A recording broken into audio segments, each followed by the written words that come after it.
चलो, what is a money laundering? सबसे पहले तो मनी लॉन्ड्रिंग क्या, तो मनी लॉन्ड्रिंग के डेफिनेशन में आपको बोल दूं, ठीक है। जब आप ब्लैक मनी को व्हाइट मनी करके रूट करते हो, सोर्स ऑफ ब्लैक मनी से, क्रिमिनल एक्टिविटीज ऑफ इंडिया से आप कमा रहे हो शेड्यूल्ड ऑफेंसेस में कोई भी मनी। शेड्यूल्ड ऑफेंसेस क्या है कि अलग अलग ऑफेंसेस बना के रखे, अगर आप उससे पैसा कमा रहे हो या उसमें पैसा डाल रहे हो तो मनी लॉन्ड्रिंग है। क्रिमिनल इलीगल एक्टिविटी है, पार्ट ए में 29 पैराज है, ₹1 से लेके इनफाइनाइट कितने का भी ऑफेंस हो सकता है। पार्ट बी में एक ही पैरा है, कस्टमाइज ऑफेंस है, सो ₹1 से लेके इनफाइनाइट कुछ भी। पार्ट सी के अंदर ₹1 से इनफाइनाइट कुछ भी, ठीक है। पार्ट बी के ऑफेंसेस ये 1 करोड़ के ऊपर के होने चाहिए, वेरी सॉरी, पार्ट बी के ऑफेंसेस 1 करोड़ के ऊपर होने चाहिए। सो अगर आप इन ऑफेंसेस में कोई भी प्रॉपर्टी इन्वेस्ट कर रहे हो, attempts to indulge in offences में, you attempt to indulge, knowingly assist और नोइंगली अ पार्टी और actually involve in these crimes, part A, part B, part C के क्राइम्स में आप इन्वॉल्व और असिस्ट कर रहे हो, तो उसे कहा जाएगा मनी लॉन्ड्रिंग, अगर उसमें प्रोसीड्स ऑफ क्राइम है तो। जिसको आप टेंड प्रॉपर्टी को अनटेंड प्रॉपर्टी दिखाना चाहते हो, टेंड मतलब दागदार प्रॉपर्टी, आप उसको दिखाना चाहते हो अनटेंड प्रॉपर्टी, ठीक है। Project as untainted property will be called as money laundering.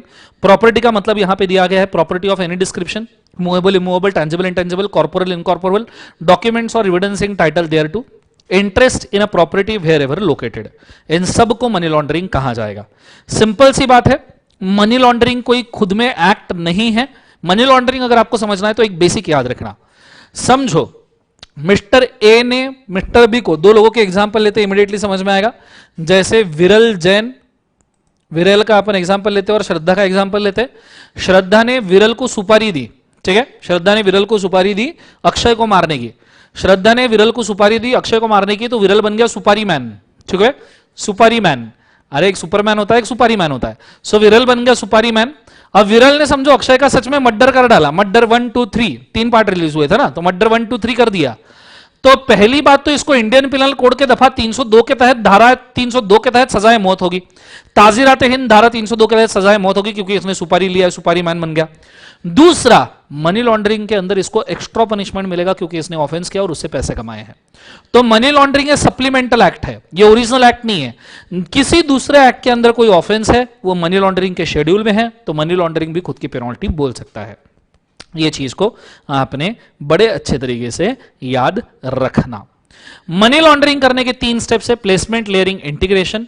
जैसे आप एक्यूमुलेट करते हो ब्लैक मनी, कन्वर्ट करते हो किसी न्यू नेम से और उसको इंसर्ट करते हो सिस्टम के अंदर, तो ये 3 स्टेप्स के अंदर मनी लॉन्ड्रिंग हो सकता है। फिर मनी लॉन्ड्रिंग के डेफिनेशंस वगैरह यहां पे दी है, जो डेफिनेशन काम काम की तो मैंने बोल दी है, आपने बची हुई डेफिनेशन आराम से पढ़ना। अब मैं जा रहा हूं मनी लॉन्ड्रिंग के ऑफेंसेस में, बड़े अच्छे से ध्यान देना। वही अपना एग्जांपल, किसने एग्जांपल दिया था? श्रद्धा ने। श्रद्धा ने विरल को सुपारी दी थी सुपारी मैन बनने के लिए, ठीक है, कि भैया यहां पे किसको, अक्षय को मार डालना है। तो जब ये सुपारी प्रूव हो गई और अक्षय को मार दिया, तो आईपीसी की धारा 302 के तहत इनको सजाए 10 साल की तो जेल वगैरह जो भी मर्डर लगेगा, प्लस मनी लॉन्ड्रिंग के अंदर इनको 3 साल से 7 साल की जेल हो सकती है। एग्जाम्पल 5 साल की जेल हो गई, तो टोटल इसको आईपीसी की धारा 302 में 10 साल की जेल प्लस मनी लॉन्ड्रिंग की 5 साल की जेल, टोटल 15 साल इसको जेल में काटने पड़ेंगे। ये चीज को याद रखना। तो मनी लॉन्ड्रिंग सप्लीमेंट्री एक्ट है। एडिशनली ये 7 से 10, ये जो जेल है 3 साल से 10 साल, मतलब थोड़े अच्छे से याद रखना, ये जो जेल है मर्डर की वो 3 साल से 7 साल है। पर अगर ये ऑफेंस नार्कोटिक ड्रग्स या साइकोट्रोपिक सब्सटेंसेस वाला रहा, मतलब नशीड़ा ऑफेंस है, नशीड़ा, अभी अभी तो केस हुए हैं, क्रूज के ऊपर बेचा गया था, बहुत, मतलब एक आदमी का इस दुनिया में पैसा और पप्पा दोनों से विश्वास उठ गया था एक आदमी का, है ना। तो अगर एक आधा नशीड़ा ऑफेंस है तो उसमें जेल बढ़ सकती है 3 साल से 10 साल। बार बार बच गए लोग, नहीं तो इस बार 10 साल के लिए तो कंफर्म अंदर जाने की कोशिश थी, ठीक है। पूरा बॉलीवुड ही ऐसा है, क्या बोली जिंदगी में, सब नशे में ही रहते हैं, कोई दिक्कत नहीं। सो मनी लॉन्ड्रिंग में नॉर्मल ऑफेंस करो एबीसी में तो 3 साल से 7 साल की जेल, और नशीड़ा ऑफेंस कर रहे हो तो 3 साल से 10 साल की जेल, ड्रग्स वाला ऑफेंस। फिर बढ़ते हैं आगे। फिर बोला गया है कि मनी लॉन्ड्रिंग में अटैचमेंट ऑफ प्रॉपर्टी किया जा सकता है। अब इसको मेरे को थोड़ा सा आपको अच्छे से समझाना पड़ेगा। पहली बात तो ये बहुत खतरनाक चार्ट है, बड़े अच्छे से बोर्ड के ऊपर ध्यान देना। पहला, जब किसी पर्सन को ये, मतलब किसी एडजुडिकेटिंग अथॉरिटी को ये डाउट आएगा कि पर्सन मनी लॉन्ड्रिंग में इन्वॉल्व है, तो सबसे पहले उसने पीएमएलए को ऑफेंस करने के बाद उसके खिलाफ ऑर्डर पास किया जाएगा, order of authority provisionally not a final to attach a property, और इसके लिए मैजिस्ट्रेट का अप्रूवल लगता है। 1 जून 2025 को ऑर्डर पास किया जाएगा टू अटैच अ प्रॉपर्टी। 30 दिन के अंदर कंप्लेंट फाइल करनी है एडजुडिकेटिंग अथॉरिटी के साथ में आफ्टर अटैचिंग अ प्रॉपर्टी, 1 जुलाई 2025 तक, ठीक है, कंप्लेंट फाइल करनी है। और उसके अंदर एडजुडिकेटिंग अथॉरिटी सीजी अपॉइंट करेगा, जिसमें एक चेयरमैन और 2 मेंबर्स रहेंगे जिनको एक्सपीरियंस रहेगा अकाउंट्स, फाइनेंस, एडमिन और लॉ का। तो 30 दिन में कंप्लेंट फाइल करनी है, ठीक है, और ये डिप्यूटी डायरेक्टर वगैरह विल फाइल करेगा। फिर उसके बाद में एडजुडिकेटिंग अथॉरिटी नोटिस देगा पर्सन को to submit his information within 30 days. Adjudicating authority person को बोलेगा कि भाई तेरे को कुछ कहना है कि तेरी इंफॉर्मेशन दे। जिस पर्सन की प्रॉपर्टी है उसको नोटिस दिया है तो उसने 30 दिन के अंदर 14 अगस्त, मतलब एडजुडिकेटिंग अथॉरिटी ने समझो यहां पे नोटिस दिया, समझो 15 जुलाई को, लेट्स से 15 जुलाई को नोटिस दिया, तो 14 अगस्त को रिप्लाई देना है एग्रीड पार्टी ने, डायरेक्टर ऑफिसर ने या अदर इंटरेस्टेड पर्सन ने। और रिप्लाई में वो ये लिख सकते हैं कि declaration of source of income उनका क्या है, क्यों ये प्रॉपर्टी मनी लॉन्ड्रिंग वाली नहीं है, एविडेंस दे सकते हैं, रिलेवेंट इंफॉर्मेशन दे सकते हैं, शो कॉज नोटिस देना पड़ेगा कि क्यों इनकी प्रॉपर्टी अटैच ना की जाए, इसके लिए वो शो कॉज दे सकते हैं, कॉज दे सकते हैं कि क्यों इनकी प्रॉपर्टी अटैच ना की जाए, ठीक है। नोटिस दिया जाएगा टू ऑल पर्सन अंडर बेनामी प्रॉपर्टीज एक्ट, बेनामी प्रॉपर्टीज में नोटिस दिया जाएगा कि आपकी प्रॉपर्टी मनी लॉन्ड्रिंग में घुस रही है, and notice to all the joint holders भी यहां पे दिया जाएगा, ठीक है। फिर इसके बाद में एडजुडिकेटिंग अथॉरिटी ये पर्सन ने जो रिप्रेजेंटेशन दिया है उस रिप्रेजेंटेशन को कंफर्म करेगा, और फिर जो ऑर्डर एडजुडिकेटिंग अथॉरिटी को पास करना है अटैचमेंट, सीजर वगैरह का, वो पास करेगा। एक तो प्रॉपर्टी सीज कर लेगा, फ्रीज कर देगा, या तो फिर प्रॉपर्टी रिलीज कर देगा। प्रॉपर्टी फीस कर दी तो सेक्शन 17-18 लगेंगे जो आईसीआई के अपने सिलेबस में नहीं है, और अगर प्रॉपर्टी रिलीज कर दी तो प्रॉपर्टी चली गई, ठीक है। सो बेसिकली ये बोला गया है जिस दिन आपने प्रॉपर्टी अटैचमेंट का ऑर्डर पास किया वहां से maximum 180 days plus time of stay order of high court plus 30 days के अंदर आपने उसके अटैचमेंट का ऑर्डर फाइनल पास करना है, कॉन्फिस्केशन का ऑर्डर पास करना है। ये प्रोविजनल अटैचमेंट था, यहां से 180 डेज के अंदर आपने फाइनल अटैचमेंट कॉन्फिस्केशन का ऑर्डर पास करना है। प्रोविजनल अटैचमेंट मतलब सिर्फ प्रॉपर्टी लिखी है, फाइनल अटैचमेंट मतलब कॉन्फिस्केट कर दी। और जिस दिन आपने ऑर्डर पास किया है प्रोविजनल अटैचमेंट का, वहां से 365 days plus order of court, मतलब कोर्ट इस लिटिगेशन में जितना समय लेगा, स्टे ऑर्डर जितने समय का देगा, उसके एडिशन में 365 डेज के अंदर आपने ये फाइनल ऑर्डर पास करना चाहिए कोर्ट ने कि भैया बंदा गिल्टी है मनी लॉन्ड्रिंग का या नहीं है, गिल्टी नॉट गिल्टी है या पार्शियली गिल्टी है या गिल्टी है। जिसकी प्रॉपर्टी अटैच की है 365 डेज प्लस अगर कोई स्टे ऑर्डर का पीरियड होगा वो छोड़ के। एग्जाम में ये पूछा गया है कि कोर्ट ने अगर स्टे ऑर्डर दिया तो काउंट होगा क्या 180 डेज और 365 डेज में, तो आंसर है नहीं, वो अलग से होगा। सो अगर बंदा नॉट गिल्टी है तो प्रॉपर्टी छोड़ दो, एविडेंस वाइज प्रूव कर दो, release the property. Partial guilty है तो भैया गुड फेथ में प्रोसिक्यूशन कर लो, ह्यूज लॉसेस सफर है, प्रॉपर्टी रिलीज कर लो, प्रोसिक्यूशन करके डैमेजेस ले लो। पूरा गिल्टी है, एविडेंस प्रूव कर रहे हैं सेम, कॉन्फिस्केट द प्रॉपर्टी और प्रॉपर्टी को सीज कर दो। प्रॉपर्टी को सीज करने के बाद में सेंट्रल गवर्नमेंट यहां पे चार्ज लीज या इनकम्बरेंस जो है उस प्रॉपर्टी के ऊपर उसको खत्म करेगा। सीजी बोलेगा इस प्रॉपर्टी को अब हमने कॉन्फिस्केट किया है, तो अगर ये किसी को लीज पे दिया, रेंट पे दिया है, चार्ज के दिया है तो वो सब खत्म हो जाएगा। Guilty person still be liable to third parties for such charge, lease और इनकम्बरेंस। तो जो प्रॉपर्टी हमारे पास आई है वो समझो किसी और के पास चार्ज थी, तो हमने तो प्रॉपर्टी ले ली, हमने बोल दिया कि भैया चार्ज निकल गया, सीजी ने बोल दिया चार्ज निकल गया, तो जो गिल्टी पर्सन है जिसकी प्रॉपर्टी थी उसने, वो पर्सन जिसके खिलाफ प्रॉपर्टी चार्ज थी उसको एडिशनल बेनिफिट या डैमेजेस देने चाहिए। और यहां सीजी फिर एडमिनिस्ट्रेटर अपॉइंट करेगा जो प्रॉपर्टी को दिए गए मैनर में डिस्पोज करेगा। लंबा चार्ट है, आई नो थोड़ा कंफ्यूजिंग है, वापस से मैं एक बार इसको एक्सप्लेन कर दूं। सबसे पहले किसी ने पीएमएलए का ऑफेंस किया, ऑर्डर पास करो प्रोविजनल अटैचमेंट का, 30 दिन के अंदर एडजुडिकेटिंग अथॉरिटी को कंप्लेंट फाइल करो। एडजुडिकेटिंग अथॉरिटी एग्रीड पर्सन को नोटिस देगा, उसने खुद के एक्सप्लेनेशन देने हैं 30 दिन के अंदर, वो एक्सप्लेनेशन सुन के एडजुडिकेटिंग अथॉरिटी कंफर्म करेगा कि अटैचमेंट करना है या नहीं। अच्छा, ये कितने दिनों में होना चाहिए? From the date of provisional attachment से 180 डेज के अंदर एडजुडिकेटिंग अथॉरिटी को ऑर्डर आना चाहिए। यह अटैचमेंट कंफर्म हो गया तो इससे कैसे अपने फर्स्ट जहां से प्रोविजनल अटैचमेंट का ऑर्डर है वहां से 365 डेज प्लस स्टे ऑर्डर का पीरियड के अंदर स्पेशल कोर्ट ने ऑर्डर पास करना है कि बंदा गिल्टी है, नॉन गिल्टी है, पार्शियली गिल्टी है। अगर फुल्ली गिल्टी है प्रॉपर्टी कॉन्फिस्केट कर लो, गिल्टी नहीं है रिलीज कर दो, पार्शियली गिल्टी है तो ये डैमेजेस वगैरह लेके छोड़ दो। इसके लिए सेंट्रल गवर्नमेंट उसके ऊपर का चार्ज, लीज, इनकम्बरेंस सब खत्म करेगा और एडमिनिस्ट्रेटर अपॉइंट करके प्रॉपर्टी को डिस्पोज करेगा। ये है पूरा attachment and seizure of property जो आपके बुक के अंदर दिया है। 5, 8, 9 सेक्शन ये सब इसके अंदर कवर किए गए हैं। ठीक है, आपको चाहिए तो 1 मिनट में अगले कृपया फटाफट लिख लीजिए। 5, 8, 9 तीनों सेक्शन यहाँ पे हमने कवर कर लिए हैं। फटाफट रीड कर लीजिए, फिर बढ़ते हैं आगे। Go for it fast. समझ में आएगा जरूर बोलना।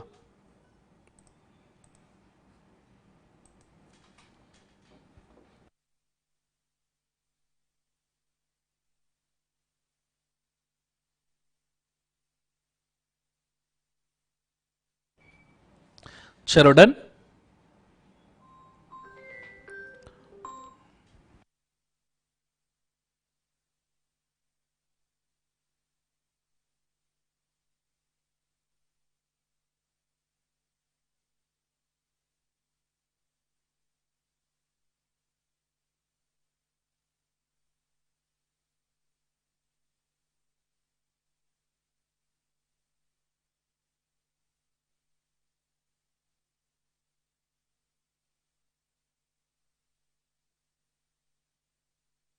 पढ़ना हो जाए डन कर दीजिएगा प्लीज।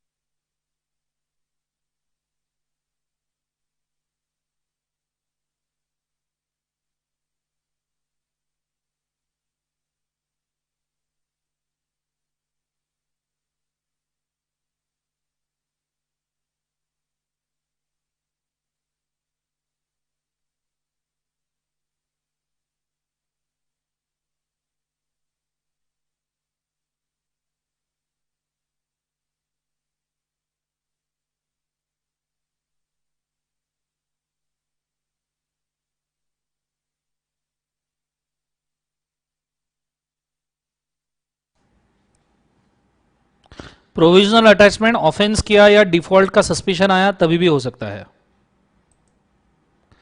चलो डन एवरीबॉडी, ये चीज को बड़े अच्छे से याद रखना। ये होने के बाद में अब हम बढ़ रहे हैं।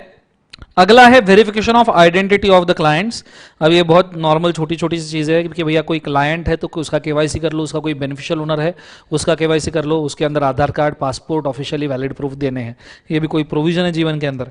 फिर उसके बाद में बोला गया है कि बैंकिंग कंपनीज ने, फाइनेंशियल इंस्टीट्यूशन ने 5-5 साल तक रिकॉर्ड मेंटेन करके रखने, ये प्रोविजन है।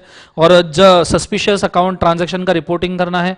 और अगर आपने ये रिकॉर्ड मेंटेन नहीं किया और ट्रांजैक्शन का रिपोर्टिंग नहीं किया तो 12A के बाद में ड्यू डिलीजेंस के बाद में आपको सेक्शन नंबर 13 के अंदर पेनल्टी लग सकता है। ये बोला है जो पेनल्टी दिया है 10,000 रुपीज से लेकर 1 लाख रुपीज तक का यहाँ पे पेनल्टी आपको लगा सकता है एनफोर्समेंट डायरेक्टर। ऊपर सेक्शन नंबर 12A और 12AA के अंदर मेंशन किया है एक्सेस टू इन्फॉर्मेशन। यहाँ डायरेक्टर को सभी इन्फॉर्मेशन को एक्सेस दिया जाएगा और उसको कोऑपरेट किया जाएगा और जो भी डायरेक्टर के साथ वार्तालाप होंगे उनको कॉन्फिडेंशियली मेंटेन करना जरूरी है। यहाँ पे एनहांस ड्यू डिलीजेंस के भी प्रोविजन है कि अगर कभी सस्पिशन आता है तो आधार कार्ड, पैन कार्ड वगैरह के थ्रू एनहांस ड्यू डिलीजेंस किया जा सकता है केवाईसी के लिए। ठीक है, फिर ये चीज होने के बाद में आगे बढ़ते हैं। अगला है next prevention of money laundering act के अंदर अपील्स। तो अपील के लिए मैंने भयंकर वाले चार्ट बना के रखे हैं यहाँ पे, उसको एक बार लेते हैं। पहले तो अपील्स को आप 2 पार्ट में डिवाइड कर लो। अपील अगेंस्ट द अटैचमेंट और प्रोसेसिंग ऑफ द क्राइम और फर्निशिंग ऑफ द डॉक्यूमेंट। अगर आप अपील कर रहे हो against attachment of the property, proceeds of the crime, furnishing of document, और अगर आप अपील कर रहे हो order of guilty for the offence of charging and charging penalty. तो ऑर्डर ऑफ अटैचमेंट आपके प्रॉपर्टी का पास किया गया है, डॉक्यूमेंटेशन अटैचमेंट का आप ऑर्डर पास किया है 5 to 8 में। तो ऑर्डर ऑफ एडजुडिकेटिंग अथॉरिटी पास हुआ। एग्रूड पर्सन या डिप्यूटी डायरेक्टर जो है वो दोनों अपील कर सकते हैं। और अगर सेक्शन 12 और 13 में आपने डॉक्यूमेंट मेंटेन नहीं किए इसलिए 10,000 से लेकर 1 लाख की पेनल्टी का ऑर्डर पास किया बैंक फाइनेंशियल इंस्टीट्यूशन पे, 5-5 साल मेंटेन करना होता है ना, वो आपने नहीं किया और उसके ऊपर आपके खिलाफ पेनल्टी लगा दी गई, तो उस केस में बैंक फाइनेंशियल इंस्टीट्यूशन या इंटरमीडियरी ये अपील कर सकते हैं अगेंस्ट द ऑर्डर। और ये अपील रिस्पेक्टिव ऑर्डर, अगर ऑर्डर 1 जून 2025 को पास की है तो 45 डेज में आप अपील कर सकते हो। 45 डेज में आप अपील करोगे टू अपीलेट ट्रिब्यूनल। ठीक है, ये appellate tribunal foreign exchange manipulation of forfeiture of the property act का अपीलेट ट्रिब्यूनल लिया जाएगा। 16 जुलाई 2025 तक अपील करो। 6 मंथ्स के अंदर वो ऑर्डर पास करेंगे। एक तो ओरिजिनल ऑर्डर कंफर्म करेंगे, सेट असाइड या मॉडिफाई करेंगे, ठीक है। और सिविल कोर्ट के पावर सेम ही है जो हमने ऑलरेडी देखा है कॉमन पॉइंट्स में। उसके बाद में 60 डेज के अंदर, और अगर रीजनेबल कॉज रहा तो प्लस 60 डेज के अंदर डिसीजन दिया जाएगा। और आपने ये ऑर्डर के बाद में 60 डेज प्लस रीजनेबल कॉज में 60 डेज में आप हाई कोर्ट को अपील कर सकते हो। और वो हाई कोर्ट का जुरिस्डिक्शन कौन सा रहेगा? एक तो एग्रीड पार्टी का जुरिस्डिक्शन, और अगर एग्रीड पार्टी सीजी है तो रिस्पोंडेंट जो है उसका जुरिस्डिक्शन यहां पे लिया जाएगा। फिर ये order CG suo motu order pass करेगा। उसके 60 डेज प्लस 60 डेज में आप सुप्रीम कोर्ट में जा सकते हो as per constitution of India, और वो भी डिस्पोजल सुमोटो करेगा। दूसरा, अगर आपको गिल्टी माना गया मनी लॉन्ड्रिंग ऑफेंसेस में part A, part B, part C of schedule में, और पेनल्टी लगा दी गई, जो पेनल्टी 3 साल से 7 साल की जेल या 3 साल से 10 साल की जेल नशीले ऑफेंसेस के अंदर है, तो ऐसे सिचुएशन में general procedure, criminal procedure code के प्रोसीजर्स फॉलो किए जाएंगे। क्रिमिनल कोर्ट इस ऑफेंस को एंटरटेन करेगा, इस ऑफेंस को हैंडल करेगा, और स्पीडी डिस्पोजल करना है तो हम उसको स्पेशल कोर्ट में फाइल करेंगे, जहां पे central government chief justice of high court ये डेजिग्नेट करेंगे sessions court for such offences. और फिर क्रिमिनल कोर्ट जिस तरीके से हैंडल करता है उसी तरीके से ये सेशंस कोर्ट इस ऑफेंस को हैंडल करेगा। सुमोटो पीरियड के अंदर सेशंस कोर्ट यहां पे ऑर्डर पास करेगा, जो डिसीजन फाइनल माना जाएगा और सबको इंप्लीमेंट करना पड़ेगा। ये है आपके पीएमएलए के अपील्स। अगर आपको चाहिए तो आप इसको लिख सकते हो, गो फॉर इट फास्ट, या फिर इसको ये कर लो, स्क्रीनशॉट ले लो।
डन हो गया सबका, बहुत बढ़िया, शानदार। सो स्क्रीनशॉट निकाल लिए होंगे तो बेस्ट, अच्छी बात है। फिर उसके बाद में हम बढ़ रहे हैं आगे। अपील्स हमारा हो गया, पावर्स ऑफ ट्रिब्यूनल वगैरह वो रीड कर लेना आराम से। Cognizable and non bailable offences को हम पढ़ते हैं। नॉर्मली किसी भी पर्सन को बेल नहीं दिया जाएगा prevention of money laundering act में जब तक के अपोजिशन का जो पब्लिक प्रोसिक्यूटर मतलब लॉयर है वो उस बेल को अपोज नहीं करता। उसको पूरा चांस दिया जाएगा कि वो बेल को अपोज करे, और बेल को अपोज करने के बाद अगर कोर्ट को ऐसा लगता है कि बेल मिलनी चाहिए फिर भी, तो वो बेल दे सकता है। कुछ केसेस में बेल देना जरूरी है, ठीक है, कुछ केसेस में बेल देना जरूरी है। तो अब ऐसी कौन सी जगह है जहां पे आप बेल वगैरह देना जरूरी हो सकता है? होल्ड,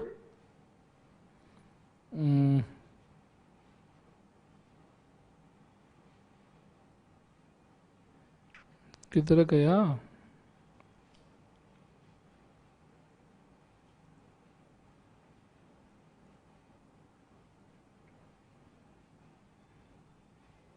ओके उस केस में मैं ओरली बोल देता हूं, इसके अंदर तो मुझे मिल नहीं रहा है। So orally I will tell you, अगर वुमन है, सिक है, इन्फर्म है, या एज है बिलो 18 ईयर्स तो 16 ईयर्स, तो ऐसे सिचुएशन में आपको बेल मिल सकता है। ये सिर्फ चीजें उन्होंने बोली है। अगला कंटेंट आता है रेसिप्रोकल एग्रीमेंट का। नाउ रेसिप्रोकल एग्रीमेंट ये क्या होता है? तो ये भैया पीएमएलए एक्ट में भी है, कंपनीज एक्ट में भी है, इंस्पेक्शन इन्वेस्टिगेशन चैप्टर के अंदर। इंडिया का कोई भी पर्सन अगर फ्रॉड करके बाहर भाग रहा है तो रेसिप्रोकल एग्रीमेंट के थ्रू हम बाहर जाके उस पर्सन के खिलाफ इन्वेस्टिगेशन कर सकते हैं। इस रेसिप्रोकल एग्रीमेंट में यह बोला गया है कि नॉर्मली गवर्नमेंट ऑफ इंडिया दूसरे देशों के साथ टाइप करेगा for the purpose of reciprocal agreement to implement the prevention of money laundering act, और वो लोग हमारे साथ टाइप कर सकते हैं for implementation of their laws also, ठीक है। इस केस में इन्वेस्टिगेशन ऑफिसर स्पेशल कोर्ट को अप्लाई करेगा और बोलेगा यार बंदा बाहर देश में भागा है, कृपया ऑर्डर ऑफर करो, कृपया लेटर दो या ऑर्डर दो। तो स्पेशल कोर्ट यहां पे डिमांड ऑफ इंफॉर्मेशन का ऑर्डर देगा जो बाहर के देश के अथॉरिटी को लेना पड़ेगा, और वो अथॉरिटी बदले में कोऑर्डिनेट करके इंडिया को इंफॉर्मेशन प्रोवाइड करेगी और फिर स्पेशल कोर्ट उसके खिलाफ ऑर्डर पास करेगा। लेकिन अगर बाहर के देश को इंडिया में इंक्वायरी करनी है तो कॉन्ट्रैक्टिंग स्टेट उसके अथॉरिटी से एक रिक्वेस्ट लेटर सीजी को भेजेगा, सीजी उसको स्पेसिफिक अथॉरिटी या स्पेशल कोर्ट को भेजेगा और स्पेशल कोर्ट खुद के इन्वेस्टिगेशन ऑफिसर के थ्रू इन्वेस्टिगेशन करवा के India will coordinate to other state with the information. वो इन्वेस्टिगेशन ऑफिसर पूरी इंफॉर्मेशन देगा। ये implementation of PMLA, exchange of information for this act या एनी अदर लॉ या फिर कॉन्ट्रावेंशन के लिए किया जा सकता है। इस चीज को कहा जाता है रेसिप्रोकल एग्रीमेंट। जो दूसरा देश है उसे कहा जाता है कॉन्ट्रैक्टिंग स्टेट और इसी तरीके से रेसिप्रोकल एग्रीमेंट्स को इंप्लीमेंट किया जाता है। आप अगर चाहो तो इसका भी एक फोटो खींच सकते हो। Go for it fast.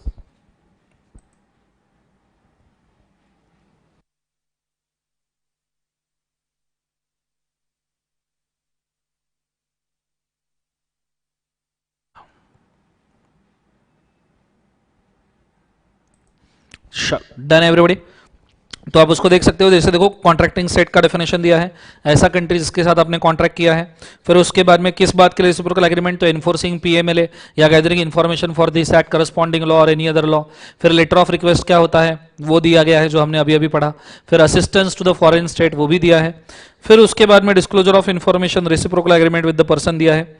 Now अगला है recovery of fine and penalty, imposition and recovery of penalty. अब जरा बोर्ड के ऊपर बड़े अच्छे से ध्यान देना। अगर कोई गवर्नमेंट का officer without reason search seizure करता है या इंप्रिजनमेंट का ऑर्डर पास करता है किसी पर्सन के ऊपर, तो गवर्नमेंट ऑफिशियल को जेल हो सकता है 2 साल तक का और फाइन हो सकता है 50,000 तक का। गवर्नमेंट ऑफिशियल को, क्योंकि उसने विदाउट रीजन किसी के ऊपर भी सर्च सीजर और पेनल्टी ठोक दी। लेकिन कोई अक्यूज है तो उस अक्यूज विलफुली अगर वो फॉल्स इंफॉर्मेशन देता है कोई अक्यूज, तो after opportunity of being heard 2 साल की सजा और 50,000 का फाइन है। फाइन पेनल्टी सेम ही है। साथ में he does not tell the truth, does not sign the demand letter या does not attend जब उसको बुलाया गया या एविडेंस वो नहीं देता when summoned, तो ऐसे सिचुएशन में एडिशनल फाइन लग सकता है 500 रुपए से लेकर 10,000 रुपए का। ठीक है, ये तब है जब फॉल्स इंफॉर्मेशन देता है, ये तब है जब वो कोऑपरेट नहीं करता या इंफॉर्मेशन नहीं देता या मिसलीड करता है। क्लियर है, ये चीज को आपने याद रखना। ये यहां पे मेंशन किया है रिकवरी ऑफ पेनल्टी वगैरह के अंदर। ठीक है, ये चीज होने के बाद में अगला है ऑफेंसेस बाय कंपनी। अब यहां से कॉमन टॉपिक शुरू। कंपनी का ऑफेंस हुआ वही लिफ्टिंग ऑफ कॉर्पोरेट वेल वगैरह। फिर उसके बाद में कंटिन्यूएशन ऑफ लीगल प्रोसीडिंग, जो भी नॉमिनी वगैरह है, लीगल हेयर वगैरह है, उनके खिलाफ लीगल प्रोसीडिंग चलते रहेंगे। और फिर आपका पीएमएलए भी यहां पे होता है खत्म।